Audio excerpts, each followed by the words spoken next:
साथियों नमस्कार। आप देख रहे हैं पहाड़ समाचार। ये जो आप वीडियो देख रहे हैं ये कोई पिक्चर का सीन नहीं है। ये खानपुर का एक दृश्य है जहां पूर्व विधायक जो खुद को कुंवर भी लगाते हैं और चैंपियन भी लगाते हैं, कुंवर प्रणब सिंह चैंपियन, वो गुंडों की तरह आए, हथियार लेकर के आए। उनके बहुत सारे लोग उनके साथ थे, हथियारों के साथ, कई तरह के हथियार उनके पास हैं। और ये जो जहां फायरिंग कर रहे हैं ये भी कोई सामान्य घर नहीं है, किसी आम आदमी का घर नहीं है। ये खानपुर के विधायक उमेश कुमार शर्मा का ऑफिस है और उस पर ये ताबड़तोड़ फायरिंग की जा रही है, वहां मारपीट की जा रही है।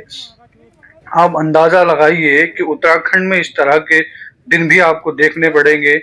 आप देख सकते हैं किस तरह से ये वीडियो जिस तरह से है, इसमें जो गालियां हैं उन गालियों को किसी को सुनाया तक नहीं जा सकता। इतनी बेहुदा गालियां विधायक दे रहे हैं, पूर्व विधायक।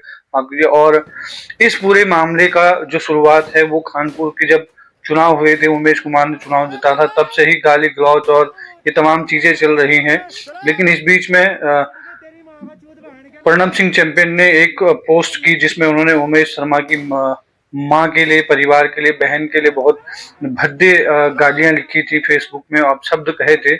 उसके बाद उमेश कुमार शर्मा भी इनके घर पर गए थे और घर पर इनके तलाश कर रहे थे, लेकिन प्रणब सिंह चैंपियन घर पर नहीं मिले। लेकिन जब वो आज वहां खानपुर पहुंचे तो उस वक्त उमेश शर्मा भी वहां पर अपने ऑफिस में नहीं थे, वो कहीं कार्यकर्ताओं के साथ बैठक कर रहे थे। इस बीच इन्होंने कम से कम 50 से 60 राउंड फायर किया, जो बताया जा रहा है। इस पूरे मामले में फिलहाल प्रणब सिंह चैंपियन को देहरादून पुलिस ने हिरासत में लिया था, नेहरू कॉलोनी थाने में। और अब जो जानकारी आ रही है उस जानकारी के अनुसार प्रणब चैंपियन को हरिद्वार पुलिस को सौंप दिया गया है और हरिद्वार पुलिस उनको लेकर के जा रही है। लेकिन इस पूरे मामले ने उत्तराखंड की कानून व्यवस्था पर, उत्तराखंड के सरकार पर, उत्तराखंड की पुलिस पर गंभीर सवाल खड़े कर दिए हैं, क्योंकि ये वही प्रणब सिंह चैंपियन है जो कई बार उत्तराखंड को गाली देते आए हैं। कई बार इन्होंने उत्तराखंडियों के लिए भी अपशब्द के, बार बार इस तरह की हरकतें करते हैं। बावजूद उसके भारतीय जनता पार्टी इनको पार्टी से निकालती है और फिर पार्टी में शामिल कर लेती है। तो एक बार फिर से बड़ी चुनौती सरकार के सामने भी है। सरकार को अपनी साख बचानी है। मुख्यमंत्री पुष्कर सिंह धामी जो कहते हैं कि हम कड़े एक्शन लेंगे, धाकड़ धामी भी उनको कहा जाता है, लेकिन अब देखा जाएगा कि धाकड़ धामी कितने धाकड़ हैं। क्या प्रणब सिंह चैंपियन सलाखों के पीछे जाएंगे तो इनके खिलाफ सख्त कार्रवाई होगी। जिस तरह से हथियार लहराए जा रहे हैं, उनके पास आधुनिक हथियार नजर आ रहे हैं, पिस्टल नजर आ रही है और बंदूकें नजर आ रही हैं। ये दृश्य किसी बीहड़ का नहीं है, किसी हत्या उस पिक्चर का नहीं है कि इस तरह के यहाँ पर हथियार लहराए जाएं। और ये कोई जंगल राज नहीं है कि जो मर्जी जब जहाँ पर हथियार चला दे। उसके बाद ये अगला जो वीडियो आप देख रहे हैं ये उमेश शर्मा का है। जब इनको पता चला तो ये लक्सर से वहां अपने कार्यालय पहुंचे और अपनी पिस्टल लेकर के दौड़ पड़े शूट करने के लिए प्रणब सिंह चैंपियन को। हालांकि चैंपियन तब तक जा चुके थे। उमेश को किसी तरह से वहां पुलिसकर्मियों ने और उनके समर्थकों ने रोका और उनको शांति बनाए रखने के लिए कहा। उसके बाद उमेश शर्मा को किसी तरह से उनके जो समर्थक हैं वो वापस कार्यालय में ले गए और कार्यालय में वो उनको बिठाया गया, शांति से उनसे बातचीत की गई। और इस तमाम मामले में अब कई तरह के सवाल भी खड़े हो रहे हैं, खासकर सरकार पर और कानून व्यवस्था को लेकर के सवाल खड़े हो रहे हैं। लोग कह रहे हैं कि क्या उत्तराखंड को इसी दिन के लिए बनाया था। इस तरह के दृश्य देखने पड़ेंगे, इस तरह के नज़ारे देखने पड़ेंगे जहां खुलेआम बंदूकें चल रही हैं, गोलियां बरसाई जा रही हैं। उत्तराखंड राज्य आंदोलन क्या इसी दिन के लिए किया गया? तो तमाम सवाल सोशल मीडिया में सरकार से और उत्तराखंड की पुलिस से पूछे जा रहे हैं। आप देख सकते हैं इन नज़ारों को। ये बहुत ही खतरनाक, बहुत ही बुरे नज़ारे कहे जा सकते हैं। ये गोलियों के निशान आप देख सकते हैं, मकान, इनके जो दरवाजे हैं, खिड़कियां हैं, उन पर गोलियां चलाई गई हैं।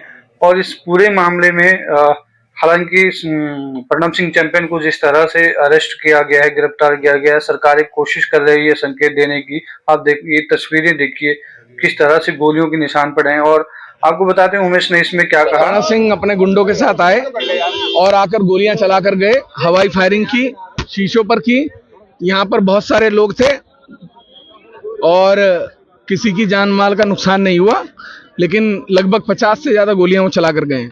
मारपीट भी हुई कुछ समर्थकों के साथ। एक समर्थक का, एक महिला पत्रकार है यहाँ पे सपना, उनको मारा उन्होंने, लड़की को, और बदतमीजी करके गए हैं। आज कार्यालय पे मौजूद नहीं थे? मैं नहीं था, मैं लक्सर था। मामला क्या था, पूरा मामला ऐसा क्यों बढ़ गया? किस बात को लेकर इतनी? परसों इन्होंने कल जो है इन्होंने मेरी माँ को बहुत अपशब्द कहे। इन्होंने कहा कि नाजायज औरत है, रंडी है, पता नहीं क्या क्या इन्होंने मेरी माँ को बोला। उसके बदले में मैंने इनको इनके घर पर गया था, ये घर पर नहीं थे, लेकिन मैंने इनके घर पर जाके कोई गोलीबारी नहीं की। और अब ये जो है आज यहाँ मेरे घर पर आकर गोलीबारी कर कर गए हैं। इसका जवाब मैं इन्हें दूंगा, छोड़ूंगा नहीं। घटनाक्रम रहा आज रुड़की में सोशल मीडिया से ये प्रसारित भी हुआ है और हमें जो थाने के स्तर से भी प्राप्त हुआ कि पूर्व विधायक कुंवर प्रणव चैंपियन द्वारा एक वर्तमान विधायक उमेश कुमार जी के कार्यालय में जाके फायर किया गया और वो वीडियो प्रसारित भी हो रहा है। पुलिस ने तत्काल इसको संज्ञान में लिया है। इसमें वैधानिक कार्रवाई की जा रही है और जो भी सख्त कार्रवाई होगी इसमें वो इसमें अमल में लाई जाएगी और इसके पीछे जितने भी वेयरअबाउट्स हैं, किस कारण से हुआ है या क्या इसका इंस्टिगेशन का जो भी रहा है, उसको भी पुलिस संज्ञान में रखेगी। और इस किसी भी प्रकार के इस पूरे हरिद्वार में किसी भी लॉ एंड ऑर्डर को बिगाड़ने की किसी को ना तो अनुमति है, ना वो इस तरीके से कोई अगर ऐसी कोई कार्रवाई करता है उसके खिलाफ हम सख्त कार्रवाई करेंगे। मैं इसमें खैर आम लोगों से भी अपील करता हूं क्योंकि ये इनका व्यक्तिगत या जातीय मामला है। इसको अगर इनके खिलाफ तो हम सख्त कार्रवाई करेंगे ही और इनके इस बहकावे में या किसी भी तरीके से कोई भी लॉ एंड ऑर्डर की सिचुएशन में अगर कोई और शामिल होता है तो उसको भी हम लोग सख्ती से निपटेंगे। कितने लोग हम लोग चेक करा रहे हैं अभी इसमें जिस तरीके से अभी चीज़ें डेवलप हुई हैं, आगे हम लोग चेक करा रहे हैं कि क्या इसके कितने लोग इसमें शामिल थे या क्या कौन लोग इसमें घायल हुए हैं, उसको भी हम लोग चेक करा रहे हैं। और कानून व्यवस्था के लिए चुनौतीपूर्ण तो है, इसको हम लोग संज्ञान में हमने लिया है, इसके खिलाफ सख्त कार्रवाई की जाए।